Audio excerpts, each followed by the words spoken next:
Good evening, and welcome back to the Alaaren Reverie Newscast. We confirmed Shrog's signal to the surface, and can now continue to produce regular news for the people of the Overnation. The planet looks peaceful from up here, and the Wings have quite a few stories for tonight. First up, we would like to make some corrections about our previous news story. Last week, we mistakenly called Shorty Lane a Vice-Chancellor. While that was once correct, President Von Zero gave her an honorable discharge after she requested resignation before fleeing the Overnation with the rest of the emigrants. We also made the mistake of saying that the Air Force's Admiral and Chairman of the People's Republic Party, Von Zrodny, was the Vice-Chancellor. The President informed us of these errors, and we apologize for any such problems in future newscasts. We look forward to giving you the most accurate information in the realm. With that, we'd like to move on to our first story, the Church. Every realm we travel to, it is evident that one thing permeates through the omniverse: religion. And some religions are more vastly spread than others. Not long after our first report hit the surface, resident of the town of Sunset, Pink Coughdrop, told us that she was beginning construction of a church within Sunset. Appearing to be the lone contractor of the project, she was not available for comment at the time. No word on what branch of Christianity was to be planted here in Reverie, or who the reverend would be, but we look forward to seeing how this progresses. Meanwhile, our troops have taken over an island and begun construction of a Shinto shrine in the Landmaster's center. In many of our journeys, religion is always a hot topic of discussion, and some realms find it a benefit, while others consider it a plague. At current, President Von Zero shows no sign of stopping it, but no doubt he too is watching how it progresses. Speaking of takeovers, when the Sentinels first landed on this planet, we had planted a government that we had found preferable on a previous realm, and brought it to Reverie. We called it Old Nightvale. However, it couldn't last in this world, and quickly fell to ruin when the monsters came, just like the other towns and cities before it. Count von Tazius, the lone proprietor of the town of Snowbrick, told us that he was scouting the land outside his town when he came across the ruins of Old Nightvale. It had been turned into an enclave for monsters and the undead alike, and he quickly fled the scene. Our Supreme General, Lady Alaares, had informed us that this begins what she calls the Invasionic Wars, a war on terror against these horrid beasts. Aurium's Viscount von Toxicate led her to the area tipped at by the Count and helped us push back the enemies hiding inside the Nightvale armies. As we hold down the fort, we encourage all remaining citizens of Reverie to help us in any way by slaying monsters wherever possible. The President issued a statement on this war and initial push against our undead enemy. He has rescinded a previous statement regarding legislation, telling us that all laws will be enacted at once rather than in bursts throughout the month. In an interview Thursday, I once again had the pleasure of speaking to President Von Zero about the legislation in question. He told me that the ancient weapons, the mythic drops, are being stockpiled and upgraded. Alaaren Cryptarchs are constantly finding new weapons and armor that we have never seen before. The President wishes to help arm us and upgrade our armaments to fight back.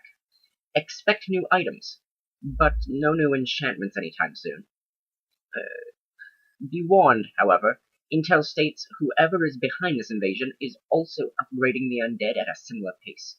We advise all citizens to find and make shelter before the new wave of horrors arrive. Next, after the break, more on the interview with the President, the state of the economy and what it means for us all, and the looming worry that our animal population may be suffering at the hands of both man and monster alike. Stay tuned. This is an alert issued by the Road Wolves General Sir Garrett Katcher. Recently discovered intel leads us to believe that the origin of the undead is due to sorceric intent planted into the earth of the planets in the realm eras ago, the General said in an official statement. If you find the crumbling ruins of ancient civilization deep below the earth, you may find small rooms desecrated and pooling with magic, often spilling out of strange cages in the center. We encourage you to destroy these cages at all costs.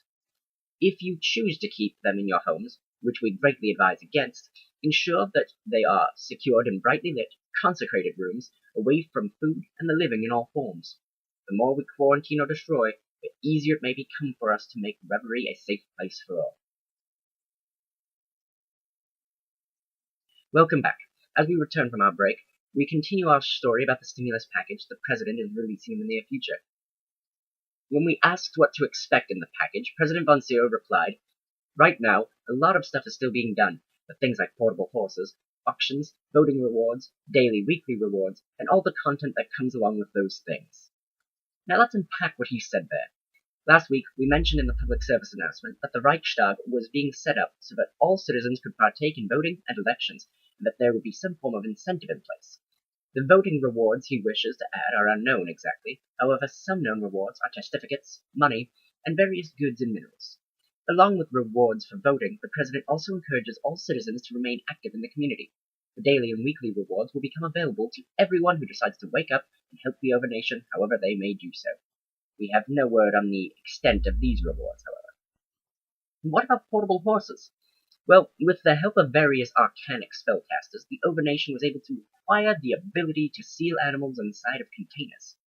The stimulus package will bring with it the ability for citizens to contain horses, llamas, mules, and donkeys inside of saddles and carry that way, making transportation of these larger beasts easier.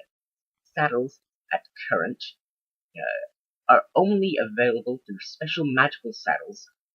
At first, only available from daily, weekly rewards and chests, and voting rewards. Lastly, we move on to auctions. For a while now, trade has been limited to in-person trading, or the few and far between sign shops that only certain people can create. But this will soon be changing.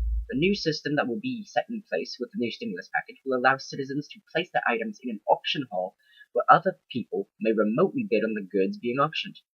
This will, the President believes, help trade and the economy, and will also allow economists to keep a closer eye on the goods being bought and sold the most. Sometime between last Wednesday evening and Thursday morning Eastern Standard Time, we reached the $1 million threshold. Over $1 million have been printed and passed down into the hands and pockets of hard-working citizens of our Overnation. The value of the dollar was set at the conception of the Overnation many months ago, and this mass printing of money has thus not lowered its value. This does not mean that such a deflation won't occur, but it may not happen for a good long while. When it does, however, the President will, he hopes, have the necessary guidance to move our economy in a positive direction without overinflation, as so many other Overnations in the realm have doomed themselves to. While it's not set in stone, and while it may not occur for some time, the President has told our troops that a reworking of the job market is on his mind. Who gets paid for what may change in minor ways, and more jobs would open up, such as construction workers or chefs, should certain legislation pass where those jobs would become more feasible. We will keep you in the know should anything change in this story. Our last story of the night is a short one, but nonetheless important. During the siege of Old Nightvale, Viscount von Toxicate and Supreme General Lady Alaares noticed a disturbing change to the scenery. The vast, ice-coated plains that dominate the Middle East was lacking in almost all life. Only 2 nests of rabbits were spotted, and a single lone polar bear was seen roaming the countryside. While other species seemed to be fine, and citizens had created animal farms to keep population controlled, certain others, like the polar bear and the squid, are under attack by many sources. The previous civilization, before our Overnation supplanted them, had polluted the oceans, and it comes as a surprise to see the number of squid remaining. They're at a healthy level for now, but their numbers should be monitored. However, polar bears seem to be suffering not from the environment, but from both actions of this war. As the monsters take over and destroy our homes, they make biomes uninhabitable for certain species. Not only that, but our need to hunt has also harmed the population of many animals. We here in the Wings encourage citizens to, if they're making farms for different animals, to please take care of our bears if possible. We need them more than you may know. And that ends tonight's broadcast. We look forward to bringing you more accurate news and keeping everyone well informed on the worlds around them. Until next time, this is Queen Isla from the Wings that orbit our skies, signing out.